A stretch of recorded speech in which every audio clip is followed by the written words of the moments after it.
solo travel. It's one of those really powerful adventures you can have, Yeah, right? it's More than just a holiday. It's like this conscious decision to rely just on yourself. Real self-discovery territory. hmm That freedom is amazing. Totally. But finding the right place, Yeah. one that gives you that freedom but also feels genuinely accessible and, importantly, safe. That's always the first big question mark. Exactly. And while, the big European capitals always pull people in, our sources today really pointed us towards a Mediterranean spot. A gem, really. Yeah, one that seems exceptionally well set up for independent explorers looking for that sweet spot between security and, well, a bit of adventure. Okay, I'm intrigued. So that's our focus today. That's it. We're doing a deep dive into Mallorca, looking at why this Balearic island, Spain's biggest, is being flagged as maybe the place for solo adventurers right now. But there's a twist. Always is. We're also looking at a specific company, Luxure. They promise to kind of elevate that solo trip with what they call effortless elegance. Effortless elegance. Okay, sounds nice. So our mission today is digging into a mix of sources. Yep, we've got a solo traveler's guide, some really interesting social media bits from people who've just been, and then these detailed company notes from Luxure itself. Right. And pulling it all together shows two things: Mallorca's practical side, its infrastructure, Yeah. and this surprising other side to Luxure. It's about bespoke service, sure, but also something else, something quite focused on efficiency. Interesting duality there. Okay, so let's start with the basics, the foundation. Why Europe, generally for solo travel, and how does Mallorca fit in? Well, the sources make it clear Europe's a top choice for a couple of big reasons. Yeah. First, you've got these amazing public transport networks, really extensive, really reliable, makes getting around, frankly, pretty easy. Mm-hmm. Less logistical stress. Exactly. And crucially, safety. The Global Peace Index, the 2023 one, consistently ranks Western Europe as one of the safest regions globally. That's huge for peace of mind when you're on your own. It's a real measurable thing. Okay, so that's the big picture, continental safety. But what about Mallorca itself? The guide we looked at mentioned this sort of graceful balance. Safety, beauty, and that practical freedom solo travelers need. It does nail that balance. Yeah. Mallorca consistently ranks among Spain's safest regions. So that's your baseline security covered. Right. But what comes through really strongly from all the sources is the psychological safety, the vibe. The vibe. Tell me more. People describe the locals as just really warm, very approachable, especially, and this is key, if you venture outside those massive party resorts. Okay, good tip. Yeah, that welcoming feeling just makes you feel instantly more comfortable, more at ease. It's a big deal when you're navigating solo. And the practical side, the logistics, sounds like they've got that sorted too. Arrival, for instance. Oh, yeah. Palma de Mallorca Airport, PMI, it's a major hub. You can get direct flights from over 150 European cities. So you land, and boom, you're right there, connected. No complicated transfers or anything. Not necessarily.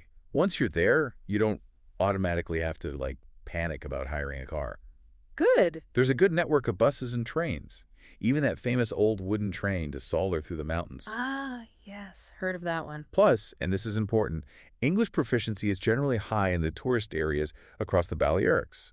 That just removes another layer of potential stress, communication barriers. Definitely helps.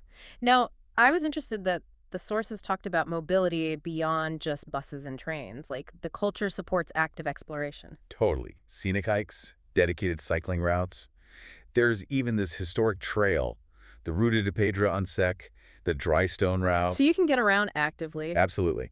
Renting a car is described more as an option, not a must-do. Sure, it helps if you want to find those really hidden little coves, the Kelas, or remote mountain villages. Makes sense. But you can have a fantastic full trip using just public transport and your own 2 feet. That's a massive plus for anyone wanting to keep things simple. Okay, so you've arrived. It's safe. You can get around easily. What about the culture itself? How does it actually feel to be there alone? Because let's be honest, mealtimes can sometimes be the awkward bit of solo travel. Mallorca seems really well set up for this. The infrastructure is solo-friendly. Accommodation, for example, is super varied. Like what? You've got your social hostels in Palma if you want to meet people straight away. Then there are sophisticated boutique hotels and these lovely rural places called agroturismos. Agroturismos. Tell me about those. Sure. Think charming farm stays, often beautifully restored old buildings. The focus is on local food, peace and quiet, getting a feel for traditional Mallorcan life. usually in stunning countryside settings. Sounds idyllic. Yeah, so whether you want buzz or total solitude, there's something. And back to the food thing. Dining alone. Right. The sources really highlight Spain's tapas culture here. It's just naturally suited to solo diners, isn't it? Well, it's relaxed. It's social even when you're alone. You're often eating at a bar or a high table. You're ordering small plates, grazing, sampling. Not stuck with one huge main course. Exactly. It's the perfect setup to try local things without feeling conspicuous or, awkward. Did the sources mention any specific local dishes to try? I know you pulled some out. Oh, definitely. The classic is sobrasada. It's this soft, paprika-spiced sausage, usually spreadable. Amazing. Okay. And tummet. That's like a local version of ratatouille. Yeah. Layers of fried aubergine, potatoes, peppers, tomato sauce. Really good. Where's a good place to try these?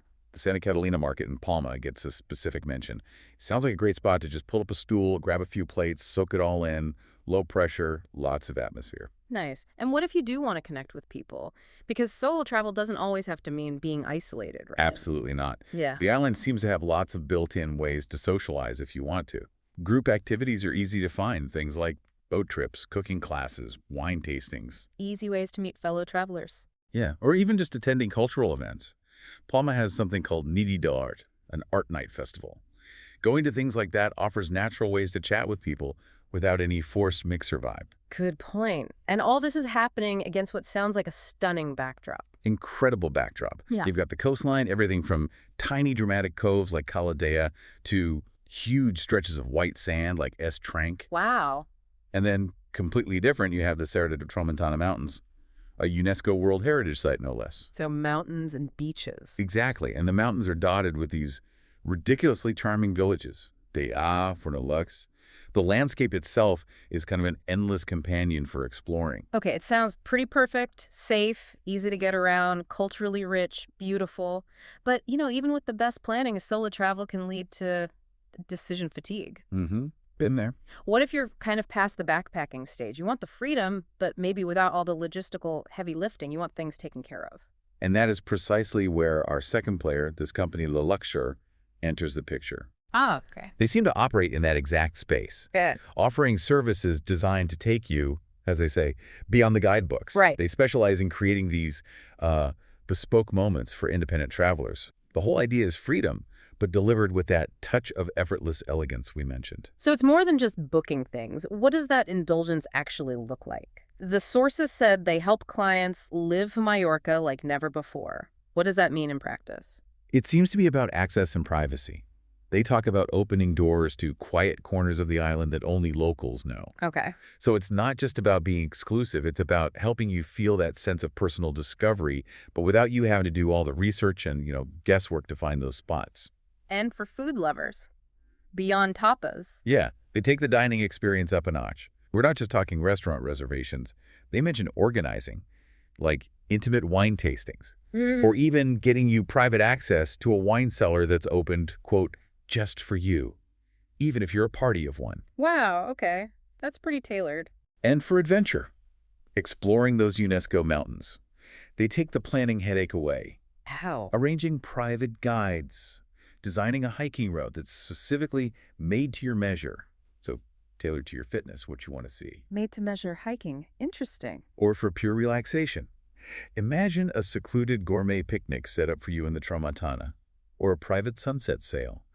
It feels like they're selling the removal of friction, the removal of anxiety, maximizing your time to just enjoy. And it seems they're quite deliberate about who they cater to as well. The sources mention specific divisions within their service. Yes, they are. They have, for example, LGBT plus by Luxure. That's a service specifically focused on queer travelers, designed around authenticity, inclusion, making sure experiences are genuinely welcoming and customized. That's thoughtful. What else? They also run something called The Shop by Luxure, which sounds like a curated retail space, online maybe, offering high-end products, stylish essentials to unique finds, reflecting their overall brand style. Okay, so they're really positioning themselves in that premium curated space, masters of logistics, curation, ensuring this seamless, beautiful, private experience. Exactly. But here's what gets really interesting, right? That pivot you hinted at earlier. The connection between arranging a perfect private holiday Yeah. and something else entirely. This is the duality, yeah. It turns out Luxure isn't just a high-end travel curator. Yeah. They also operate quite significantly in the professional business world. Okay, wait. How does that work? How does arranging a secluded picnic connect to, I don't know, corporate strategy? It seems the link is efficiency and strategy. And managing complex logistics. They have two main offerings for businesses. Which are? First, analyzing a business, proper expert consulting, aimed at growth. They offer tailored insights, strategies, involves analyzing a business, figuring out solutions, implementing them, things like streamlining operations or planning how to scale up. Huh. So the same skills needed to plan a flawless, bespoke trip, attention to detail, logistics strategy, they apply that to businesses. It seems like it. It's about optimization. And their second business offering really underlines this. Specialized training for teams. Training. Yeah, tailored programs to boost team performance, giving them specific skills, tools, maybe focusing on better collaboration or mastering new tech or improving processes. The goal, they say, is helping teams achieve exceptional results. Wow. It's all about removing friction, making things run smoothly. Whether things means a solo traveler's personalized itinerary or a company's entire workforce. That is genuinely fascinating. Okay, so let's bring this deep dive together. What are the main takeaways for someone listening? I think there are two big ones. First, Mallorca really does seem to offer this fantastic foundation for solo travel. It's safe, it's super accessible, it's got this rich culture, easy to navigate. Right, thanks to the infrastructure, the English proficiency, Yeah, it handles the basics so you can actually focus on the solo part, the self-discovery. exactly. It ticks those essential boxes. And the second takeaway? Is that if you want to elevate that experience, if you want pure indulgence and zero stress, services like Luxure exist. They step in to transform a good trip into something potentially unforgettable, completely effortless. They handle the planning so you can just soak up the freedom. It comes back to that idea of solo travel being about quiet confidence, relying on yourself. But maybe sometimes luxury means having someone else handle the relying part for logistics. Yeah. And connecting it all back, that duality of Luxure is really thought-provoking. Here's a company that's equally expert at ensuring total privacy on a sunset cruise and devising strategies to streamline complex business operations. So what does that tell us? Well, that's the final question, isn't it? What does this duality suggest about how we define luxury today? Is true luxury maybe simply the freedom from logistical hassle, freedom from worry? Whether you're trying to find a hidden beach or trying to hit your quarterly targets. Exactly. Perhaps that freedom from the friction of planning and execution is the ultimate luxury commodity now. Something to think about.